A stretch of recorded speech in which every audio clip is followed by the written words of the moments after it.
வணக்கம் நேயர்களே. நேயர்களுக்கும் தொழில்துறையினருக்கும் இனிய வணக்கங்கள்.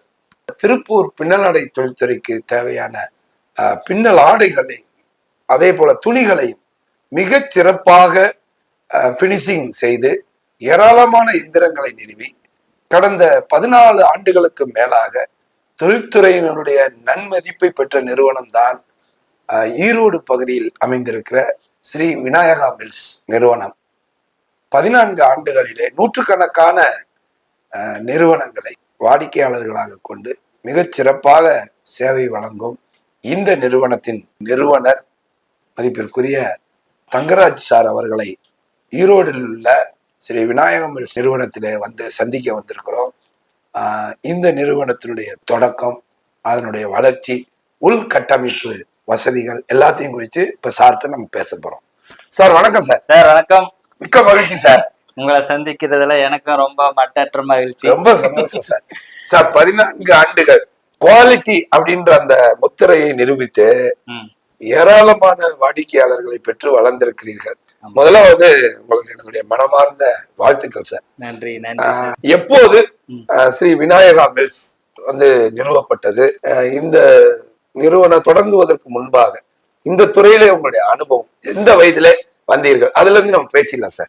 நான் மெக்கானிக்கல் படிச்சு முடிச்சுட்டு 1993 முதல்ல திருப்பூர்ல தான் ஒரு டெக்ஸ்டைல் ரிலையன்ஸுங்கிற குரூப்ல போய் ஜாயின் பண்ணோம்.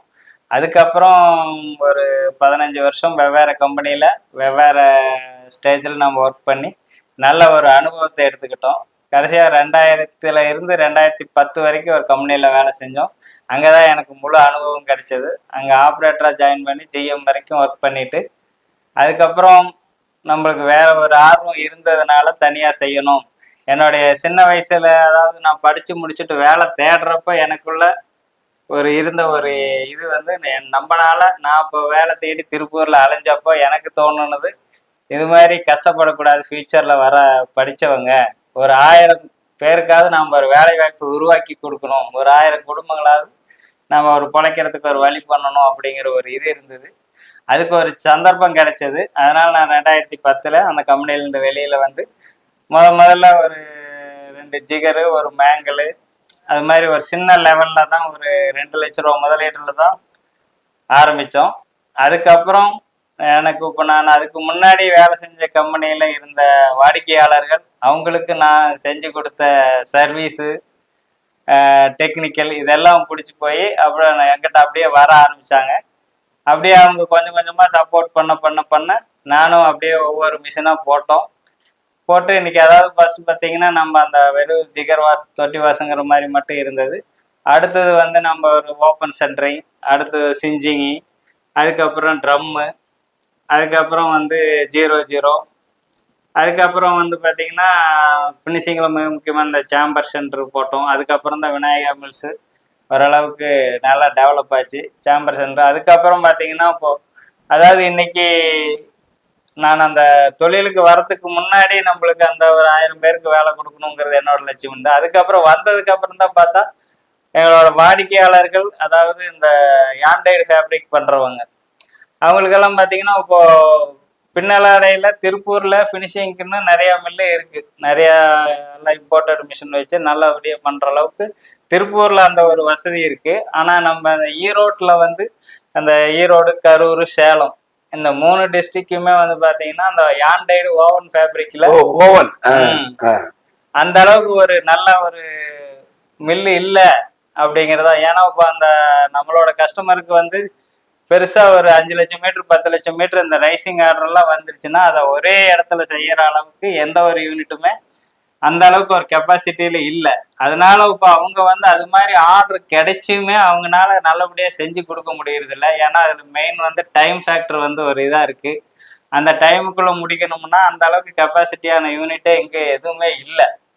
அந்த ஒரு பிரச்சனையை கஸ்டமருக்கு நம்ம நீக்கணும். அப்போ இன்னுமே நம்மளுக்கு வந்து ஈரோட்டுக்கு, சேலத்துக்கு இதுக்கெல்லாம் கொஞ்சம் ஆர்டர் நிறைய கிடைக்கும், இவங்களும் தைரியமா எடுக்க முடியும். இது மாதிரி ஒரு ஃபினிஷிங்க்கு ஒரு யூனிட் இருக்கு அப்படின்னா அந்த ஒரு இதுல நீக்கணும் அப்படிங்கிற ஒரு இதுல தான் நம்ம அந்த இம்போர்ட்டட் ரைசிங் மிஷின் எல்லாமே தேடி பிடிச்சி போட்டோம். அதுக்கப்புறம் பார்த்தீங்கன்னா இப்போ அந்த ஒரு இந்த ஜெட்மா, அதில் வந்து இந்த பீச் ஃபினிஷிங்கு, ப்ரஷ் ஷூட்டிங், இதெல்லாம் புது மிஷினுங்கெல்லாம் பார்த்தீங்கன்னா 1,50 கோடி 1.25 கோடின்னு இருக்கிறப்போ இந்த நம்ம ஜாப் ஒர்க் பண்றவங்க இந்த ஒரு ஆண்ட்ராய்டு யூனிட் வச்சிருக்கிறவங்க அந்த அளவுக்கு இன்வெஸ்ட்மெண்ட் பண்ணி போட முடியாது. அதனால அது எங்க சீப்பா கிடைக்குது, அஃபோர்டபுள் பிரைஸ்ல நம்மளால முடிஞ்சதுக்கு பண்ணி இன்னைக்கு அந்த ஃபினிஷ் வந்து இப்போ வந்து இந்த சவுத்துலயே நாம தான் அந்த மிஷின் வச்சிருக்கிறோம். அதனால நிறைய சின்ன சின்ன டையிங்கு பிரிண்டிங்கு பிளிச்சிங் பண்றவங்க அவங்களுக்கு அந்த ஆர்டர் கிடைக்குது. நாம அந்த ஃபினிஷிங் பண்ணி கொடுக்கறதுனால அவங்களுக்கும் இன்னும் ஆர்டர் சேர்த்து கிடைக்குது. அதாவது இப்போ நம்மளோட அந்த ஓவன் ஆண்ட்ராய்டு ஃபேப்ரிக்ல வந்து உலக தரத்துல நம்ம ஈரோட்டை கொண்டு போகணும், அதுக்கு என்ன பண்ணணுங்கிறத என்னுடைய லட்சியம். அதை நோக்கி தான் என்னோட பயணமும் போயிட்டு இருக்கு. ரொம்ப அழகா சொன்னீங்க. ஸ்ரீ விநாயகா மில்ஸ்ல என்னென்ன விதமான எந்திரங்கள் தற்போது நிறுவப்பட்டிருக்கிறது, அந்த எந்திரங்கள் மூலமாக என்னென்ன பினிஷிங் பணிகளை எல்லாம் செய்ய முடியும், நாளொன்றுக்கு உற்பத்தி கொள்ளளவு ஒவ்வொரு எந்திரங்கள் இருக்கிறது, அதை நேயர்களுக்காக. அதாவது நம்ம ஓவன் ஆண்ட்ராய்டு கிரே இந்த ஃபேப்ரிக் தான் மெயினா பண்ணிட்டு இருக்கிறோம். இதுல பாத்தீங்கன்னா இப்போ வாஷிங்ல வந்து பாத்தீங்கன்னா அந்த கிரிங்கிள் அப்படிங்கிறது அந்த கிரேவ்ல பண்ணுவாங்க, அது வந்து நம்ம மெயினா பண்ணிட்டு இருக்கிறோம். அந்த கிரிங்கிள்ங்கிற ப்ராசஸ் வந்து ஒரு நாளைக்கு 10,000 மீட்டருங்கிற அளவுக்கு பண்ணிட்டு இருக்கிறோம். அப்புறம் வந்து இந்த தொட்டி வாசு மேங்கிள் வாசு இதெல்லாம் ஒரு இடத்துல தனியாக ஒரு யூனிட்ல பண்ணிட்டு இருக்கு. அதுக்கப்புறம் பார்த்தீங்கன்னா மெயினாக வந்து பார்த்தீங்கன்னா இந்த ஆண்ட்ராய்டு ஃபேப்ரிக்கு கிரே ஃபேப்ரிக்கு இந்த சிஞ்சிங் பண்ணுவாங்க. அது சிஞ்சிங் வந்து ஈரோட்லேயே நாம தான் ரொம்ப அதிகமாக பண்ணுறோம். கிட்டத்தட்ட ஜாப் ஒர்க்கு, அதாவது சின்ன சின்ன இந்த பிளிச்சிங்கு டையிங்கு வச்சிருக்கிறவங்ககிட்ட எல்லாம் அந்த மிஷின் இருக்காது, அவங்களுக்கு வந்து நம்ம ஜாஸ்தி பண்ணி கொடுத்துட்டு இருக்கோம். அது சிஞ்சிங்கிறது வந்து ஒரு நாளைக்கு வந்து ஒரு 50,000 மீட்டர் வரைக்கும் பண்ற கெப்பாசிட்டி நம்ம கிட்ட இருக்கு. அதுக்கப்புறம் பாத்தீங்கன்னா நம்ம அதுல மெயினா அந்த ஆண்ட்ராய்டு ஃபேப்ரிக் எல்லாம் லூம்ல இருந்து வரும், அதை வந்து அதுல இருக்கிற சைஸை ரிமூவ் பண்ணணும். அதுக்காக நம்ம வந்து கண்டினியூஸ் வாஷிங்கு ஜிகரு இது மாதிரி பண்றதுல அது நம்ம ஒரு நாளைக்கு வந்து 80,000 மீட்டர் வரைக்கும் பண்ற கெப்பாசிட்டி இருக்கு, அது டி சைசிங். அதுக்கப்புறம் எடுத்துட்டீங்கன்னா மெயினான மிஷின் வந்தீங்கன்னா சேம்பர் சென்டரிங். அது சேம்பர் சென்டரிங் வந்து நம்ம 2 மிஷின் வச்சிருக்கிறோம். அதுல வந்து பாத்தீங்கன்னா ஒரு நாளைக்கு ஒரு 80,000 மீட்டர் வரைக்கும் பண்ணலாம். மெயினா ஸ்பெஷல் பினிஷிங்கு இது எல்லாமே வந்து நம்ம அந்த மிஷின்ல தான் பண்ண முடியும். அதாவது வேல்யூ ஆடட் ஃபினிஷஸ் சொல்லுவாங்க, அந்த water plant, fire retardant, wrinkle free, இது மாதிரி வேல்யூ ஆடட் ஃபினிஷஸ் ஹோம் டெக்ஸ்டைல்ஸுக்கு இதுக்கு எல்லாத்துக்குமே நம்ம அந்த மிஷின் தான் பண்ண முடியும். அது வந்து 2 வச்சிருக்கிறோம். அப்புறம் வந்து பாத்தீங்கன்னா அதுலயே வந்து இப்ப நம்ம புதுசா இப்ப லேட்டஸ்டா ஆட் பண்ணிருக்கிறது கோட்டிங் மிஷின் நம்ம ஆட் பண்ணிருக்கிறோம். Acrylic coating, PU coating, stiff coating, water plant coating, இது மாதிரி அதாவது ஒன் சைடு மட்டும் இருக்கணும் அப்படிங்கிறது வந்து அந்த ஒரு ஃபினிஷிங் ஹேண்ட் ஸ்லிப்பு இதெல்லாமே வந்து அந்த ஹோம் டெக்ஸ்டைல்ஸுக்கு ரொம்ப இம்பார்ட்டன்ட். அது வந்து ஜாஸ்தி கிடையாது இங்க, அது வந்து இப்ப நம்ம புதுசா போட்டிருக்கிறோம், அது போயிட்டு இருக்குது. அப்புறம் பாத்தீங்கன்னா அது முடிச்சுட்டு வந்தோம்னா இந்த ரைசிங்ங்கிற ஒரு ஃபினிஷிங் வந்து நம்மளுக்கு ஒரு சீசன் பிஸ்னஸ் மாதிரி ஒரு 6 மாசத்துக்கு இருக்கும். 6 மாசத்துக்கும் பாத்தீங்கன்னா ஆனா ஹெவியா இருக்கும். அதுல வந்து நம்ம கஸ்டமருக்கு என்ன ஒரு பிரச்சனைனா அந்த ஒரு ஜனவரியில இருந்து ஜூனுக்குள்ளதான் எல்லாத்துக்கும் அந்த ஆர்டர் வரும். எக்ஸ்போர்ட்ங்கிறப்ப அங்க வின்டர் சீசனுக்கு போறது, இங்க வந்து நம்மளுக்கு அந்த சீசன்ல வரும். அந்த சீசன்ல வந்து பாத்தீங்கன்னா இப்போ கஸ்டமர் எல்லாம் அந்த ஒரு ப்ரெஷர்ல இருக்கிறத பார்த்தோம்னா நம்மளுக்கே பாவமா இருக்கு, எப்படியாவது பண்ணி கொடுங்க சார், எப்படியாவது பண்ணி கொடுங்க சார். அது வந்து எங்கேயுமே அந்த அளவுக்கு ஒரு தரத்தோட ஒரே தரத்துல ஒரே மாதிரி மிஸ்டேக் இல்லாம பண்ற மாதிரி இல்லை. அதுல வந்து அந்த பிரச்சனையை நாம இது பண்ணணும் அப்படிங்கிறதுக்காக தான் ஸ்டார்டிங்ல இருந்தே நம்ம அதுக்கு ஸ்டெப் எடுத்து அப்பப்போ வெளியே இப்போ நார்த் எல்லாம் போறோம், ஃபாரின் எல்லாம் போறோம், எக்ஸிபிஷன்ல பாக்குறோம், எந்த மிஷின் நம்மளுக்கு அது சூட் ஆகுங்கிறத பார்த்து அதுல வந்து கிடைக்கிற மிஷின்ல வந்து வாங்கிட்டு வந்து போட்டு இன்னைக்கு இம்போர்ட்டட் மிஷின் எல்லாம் வச்சு அது வந்து ஒரு நாளைக்கு ஒரு 60,000 இருந்து 80,000 மீட்டர் பண்ற அளவுக்கு கொண்டு வந்திருக்கிறோம். அது வந்து எனக்கு இந்த சீசன்ல ரொம்பவே கை கொடுத்துச்சு. நிறைய கஸ்டமரோட ஒரு தேவையை என்னால ஃபுல் பண்ண முடிஞ்சதுங்கிறத நினைக்கிறப்போ எனக்கே ஒரு மன நிம்மதி இருக்கு. சரி, இந்த அளவுக்கு நம்ம ஒரு ஒர்த்து போட்டதுக்கு இவ்வளவு பேர் இவ்வளவு மீட்டர் பண்ணியிருக்கிறாங்க. கிட்டத்தட்ட பார்த்தோம்னா ஒரு நாளைக்கு 50,000 60,000 மீட்டரு கிட்டத்தட்ட ஒரு 5 மாசமா பண்ணிட்டு இருக்கிறோங்கிறப்போ ஒரு சந்தோஷம். சரி பரவாயில்ல, இந்த அளவுக்கு பண்ணி ஒரு கஸ்டமருக்கு ஒரு இது பண்ணி கொடுத்துருக்குறோம். இன்னும் அடுத்த வருஷம் வரப்போ இன்னும் இதுலயே வந்து இப்போ இந்த வருஷமா நிறைய பேர்த்துக்கு பண்ண முடியாமையும் போச்சு. அது மாதிரி இருக்கிறதையும் நம்ம சரி பண்ணி ஒரு வாடிக்கையாளருக்கு ஒரு இங்க விநாயகா மில்ஸ் தான், அங்க போனா நம்ம எவ்வளவு ஆர்டர் எடுத்தாலும் பண்ணிக்கலாம் அப்படிங்கிற ஒரு நம்பிக்கையை கொடுக்கணும் அப்படிங்கிறத என்னோட இது. அது போக பார்த்தீங்கன்னா அப்புறம் அந்த ஜெட்மா அப்படிங்கிறதுல வந்து அந்த இம்போர்ட்டட் மிஷின் சொன்னா இல்லைங்களா, அது பீச்சிங், ப்ரஷ் ஷூட்டிங், அப்புறம் காருங்கிற மிஷின், அது ஒரு ப்ரஷ் ஷூட்டிங். இது எல்லாமே வந்து பார்த்தீங்கன்னா ரொம்ப காஸ்ட்லியான மிஷினுங்க.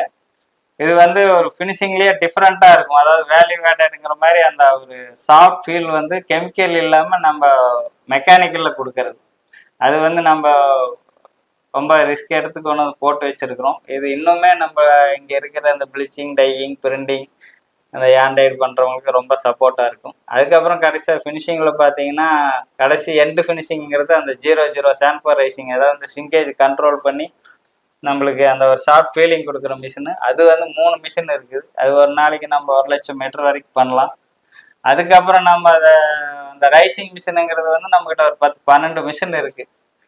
அது நல்லா குவாலிட்டியான மிஷினு, குவாலிட்டியான ஆப்ரேட்டர்ஸ் எல்லாம் வச்சிருக்கிறதுனால அதில் என்னால் குவாலிட்டி கொடுக்க முடியுது. அதுக்கப்புறம் ரோல் ஃபோல்டிங் இதுக்கு எல்லாமே இருக்கு.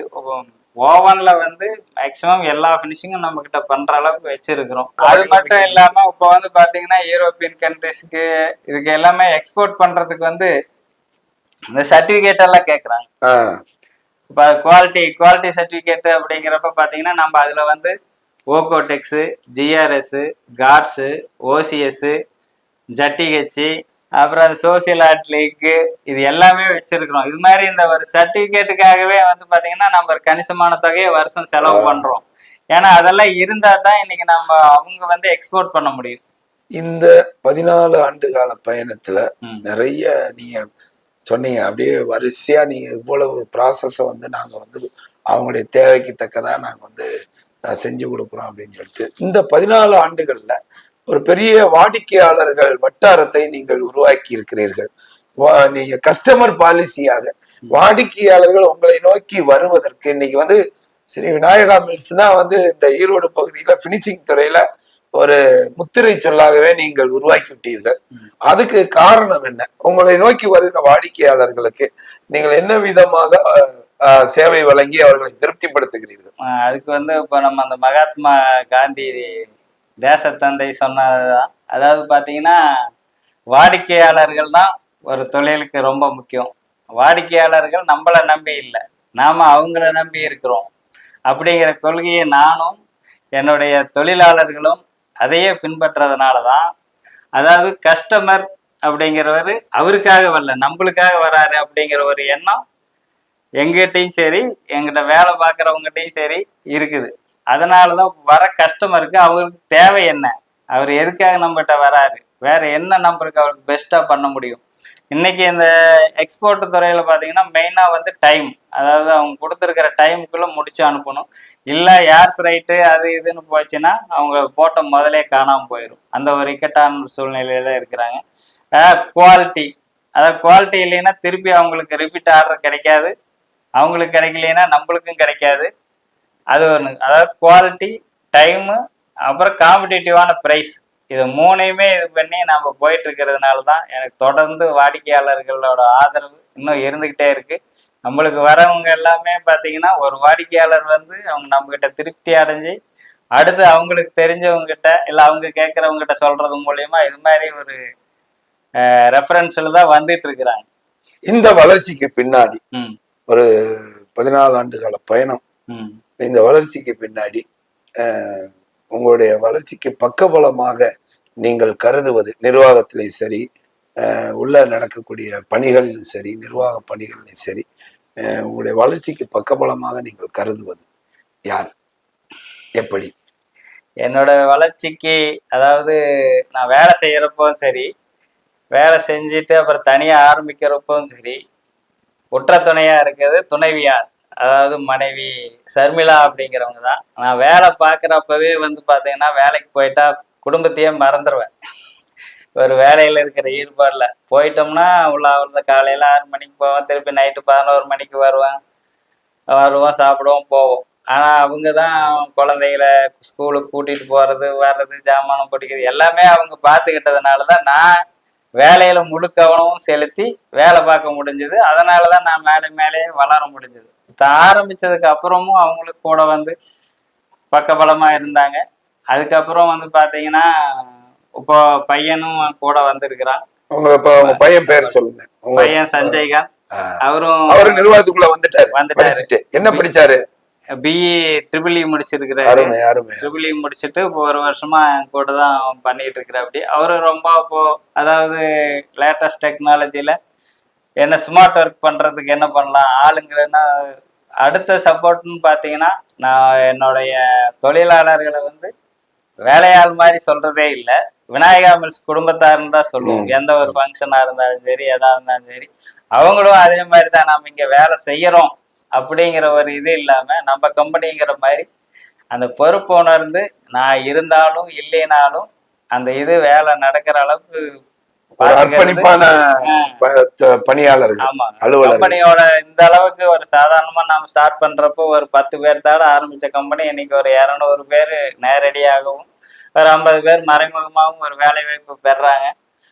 அந்த அளவுக்கு வளர்றதுக்கு காரணம் அதுல இருந்து ஆரம்ப நிலையில இருந்து இருக்கிற தொழிலாளர்கள் தான். அதாவது நம்ம கிட்ட வந்தவங்க யாருமே ஏதாவது 1-2 வேற ரீசனுக்காக வெளியில போறவங்களையும் மற்றபடி எனக்கு இந்த கம்பெனி பிடிக்கல அப்படின்னு போறவங்க இல்ல. அப்படியே 5 வருஷம் கம்பெனி ஆகுதுன்னா 5 வருஷமும் இருக்கிறவங்க. அது அந்த மாதிரி ஒரு நிரந்தரமான தொழிலாளர்கள் இருக்கிறப்பதான் அந்த ஒரு கம்பெனிக்கு ஒரு வளர்ச்சி இருக்கும். எதிர்கால திட்டங்கள் ஏதாவது அடுத்த கட்ட வளர்ச்சின்னு பாத்தீங்கன்னா இன்னும் சில பினிஷிங் வந்து நம்ம கிட்ட இல்ல. அதுக்காக நம்மளோட கஸ்டமர் வந்து வெளியில தேடி போறாங்க. அதையும் நாமளே போட்டு அதாவது விநாயகா மில்ஸுக்கு போனா இந்த யாண்டைட் ஹோம் டெக்ஸ்டைல் ஃபேப்ரிக் எல்லா பினிஷிங்கும் ஒரே இடத்துல பண்ணிக்கலாம் அப்படிங்கிறத செய்யணும் அப்படிங்கிறதா என்னோட ஆசை. அதுக்கு கடவுளும் இயற்கையும் அருள் புரியும். மிக்க மகிழ்ச்சி. ரொம்ப அழகான ஒரு பொருள் நிறைந்த பேட்டி உங்க பேட்டி. ஏன்னா உங்களுக்கு கிடைச்ச வாய்ப்பை பயன்படுத்தி நீங்க சாதாரண ஆபரேட்டர்ல இருந்து தான் என்னுடைய நிலை தொடங்குச்சுன்னு சொல்லி சொன்னீங்க. உண்மையிலேயே அது வந்து இதை பாக்குறவங்களுக்கு ஒரு உத்வேகம் அளிக்கக்கூடிய அதாவது நான் வாழ்க்கை பயணம். டெக்னீஷியனா பேசிக்கலா டெக்னிக்கலா இருக்கிறதுனால இப்ப அந்த வாடிக்கையாளர்களுக்கு வந்து அந்த வேற ட்ரபிள் ஷூட் அவங்களுக்கு அந்த பிரச்சனைகள் இப்ப டைரக்டா வந்து பிரச்சனைகள் அவங்க சைட்ல இருந்து பார்க்கக்கூடிய அளவுக்கு உங்களுக்கு அனுபவங்கள் அந்த ஒரு அனுபவம் இருக்கிறதுனால அதுவே இயற்கையாகவே நீங்க உங்களுடைய வளர்ச்சிக்கு ஒரு ஒரு வாடிக்கையாளருக்கு எந்த ஒரு பிரச்சனை இங்க உடனே கூப்பிடுவாங்க. அதாவது நம்மளுக்கு ஆர்டரே கொடுக்கலனாலே எனக்கு துணியில இது மாதிரி பிரச்சனை இருக்கு, வெளியில கொடுத்தா இது மாதிரி ஆயிடுச்சு, என்ன பண்ணலாம் அப்படிங்கிற மாதிரி அது மாதிரிதான் நிறைய எனக்கு பிசினஸே கன்வெர்ட் ஆயிட்டு இருக்கு. இப்போ வெளியில போவாங்க, சரி இது என்ன பண்றது தெரியாது, சரி நீங்க விநாயகா மில்ஸ் தங்கராச்சாரிட்ட போங்க அம்மாங்க, அப்புறம் கொண்டு வருவாங்க, நம்ம சரி பண்ணி கொடுப்போம். அடுத்த ஆர்டரும் அப்படியே அவங்க சரி எதா இருந்தாலும் இங்க கொடுத்துட்டா நம்மளுக்கு பிரச்சனை இருக்காது அப்படிங்கிற மாதிரி. அதனாலதான் கஸ்டமர் அப்படியே தொடர்ந்து இருக்கிறாங்க. நிச்சயமாக இந்த வளர்ச்சி இன்னும் பல மடங்கு வளரும். இதே உத்வேகத்தோடு நீங்கள் பயணிப்பீர்கள். வாழ்த்துக்கள். ஒரு நல்ல பேட்டிக்கு நேரம் ஒதுக்கி பேட்டி அளித்தமைக்காக நன்றி நன்றி நன்றி. வணக்கம் நேயர்களே. வணக்கம் வணக்கம் நேயர்களே. ஸ்ரீ விநாயகா மில்ஸ் நிறுவனர் திரு தங்கராஜ் சார் அவர்களுடைய நேர்காணலை தொடர்ந்து இதே நிறுவனத்தில் அவருடைய மைந்தர் திரு சஞ்சய் காந்த் அவர்களையும் நாம் சந்தித்தோம். வாங்க, நிறைய அவர் வந்து இந்த துறை சார்ந்த படிப்புகளை படித்து தன்னுடைய தந்தைக்கு உதவியாக இருந்து நிர்வாக காரியங்கள்லையும் அடுத்த கட்ட வளர்ச்சி குறித்த அந்த பயணங்கள்லையும் தீவிரமா ஈடுபட்டுட்டு வர்றாரு. வாங்க அவரை சந்திக்கலாம். அனைவருக்கும் வணக்கம். வணக்கம் வணக்கம் சகோதர, வாழ்த்துக்கள். நன்றிகள் ஐயா. ரொம்ப மகிழ்ச்சி. ஏன்னா அவருடைய அப்பாவுடைய அனுபவம், உங்களுடைய கல்வி பயணம், அது ரெண்டுமே இணையுது. அவருடைய எக்ஸ்பீரியன்ஸ், உங்களுடைய படிப்பு. ஏன்னா இதே துறையிலே அவர் வளர்ந்துருக்கனால உங்களை இதே துறையிலேயே வந்து ஆளுமையா கொண்டு வந்திருக்காரு. என்ன படிச்சீங்க? நான் வந்து ஸ்கூலிங் வந்து இங்கதான் ஈரோட்ல தான் பண்ணோம். இங்க 12th முடிச்சுட்டு அப்பவே வந்து ஒரு போராட்டமா இருந்தது. நான் வந்து இது படிக்கவா இல்ல அது படிக்கவா அப்படிங்கிற ஒரு கேள்வி எல்லாருக்கும் உருவாகுற மாதிரி எனக்கும் அதான் உங்க கனவு சார்ந்த படிப்பு படிக்கவா இல்ல அப்பாவுடைய தொழிலை பாத்துக்கிற மாதிரி இந்த தொழில் துறை சார்ந்த படிப்பு படிக்க? அம்மாவுக்கு ஒரு பக்கம் நான் வந்து டாக்டர் ஆகணும்னு ஆசை. அதனால அம்மாவோட ஆசைக்காக நம்ம அந்த பக்கம் ட்ரை பண்ணுவோம் அப்படின்னு சொல்லி பார்த்தோம். ஆனா எனக்கு வந்து இன்ட்ரெஸ்ட் வந்து இல்லாத பட்சத்துல நான் வந்து எனக்கு இன்ஜினியரிங் தான் அப்படின்னு சொல்லி நாங்க வந்து இன்ஜினியரிங் துறையில பார்த்தோம். எனக்கு வந்து 6வதுல இருந்தே எனக்கு வந்து கரண்ட் அப்படின்னு ஒரு பேச்சு எடுத்தா அது ஒரு ஒரு உள்ள ஒரு சந்தோஷத்தை கொண்டு வர மாதிரி இருந்ததுனால நான் வந்து ட்ரிபிள் எடுத்து படித்தேன். அப்பாவும் சொன்னார், நம்மளோட துறை இங்க வந்து பெருசா நிர்வாகம் வளர்ந்துக்கிட்டே இருக்கு, நம்ம வந்து டெக்ஸ்டைல் டெக்னாலஜி எடுத்து படிச்சா இன்னும் நல்லா கொண்டு போகலாம் அப்படின்னு சொன்னாரு.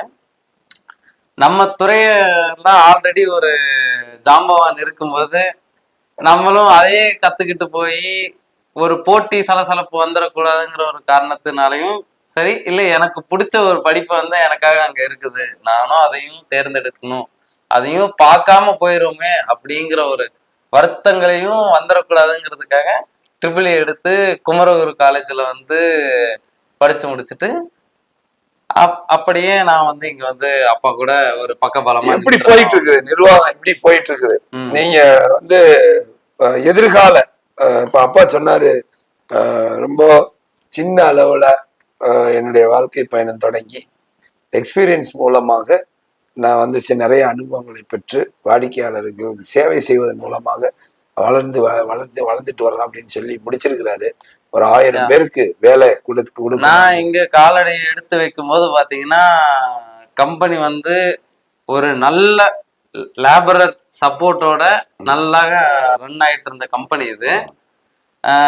லேபர் சப்போர்ட் மட்டுமே பத்தாது, நமக்கு வந்து உள்ளுக்குள்ளார எல்லாரும் வேலை செய்யறாங்க, எல்லாரும் அவங்களோட வேலையை கரெக்டா செய்யறாங்க, ஆனா இன்னுமே அவங்கள வந்து எப்படி எஃபிஷியண்டா ஒர்க் பண்ண வைக்கலாம், அந்த மாதிரியான ரிசர்ச்ல வந்து ஒர்க் பண்ணி அவரோட 19 வருஷ அனுபவத்தையும் நம்மளோட கல்வியோட ஒரு அங்கீகாரத்தையும் அந்த இடத்துல இணைச்சு இன்னும் இந்த கம்பெனி ஸ்ரீ விநாயகா மில்ஸை வந்து பல மடங்கு வந்து உயர்த்தணும் அப்படிங்கிற ஒரு எண்ணத்துலதான் நான் வந்து உள்ள காலடி எடுத்து வச்சேன்.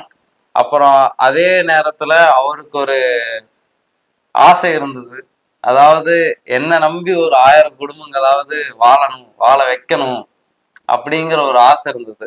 அதையும் நான் என்னோட இன்னொரு தோல்லையும் சமந்துக்கணும் அப்படிங்கிற ஒரு ஆசையிலையும் இங்க வந்து நான் கண்டினியூ பண்ணேன். ரொம்ப மகிழ்ச்சியா இருக்குது.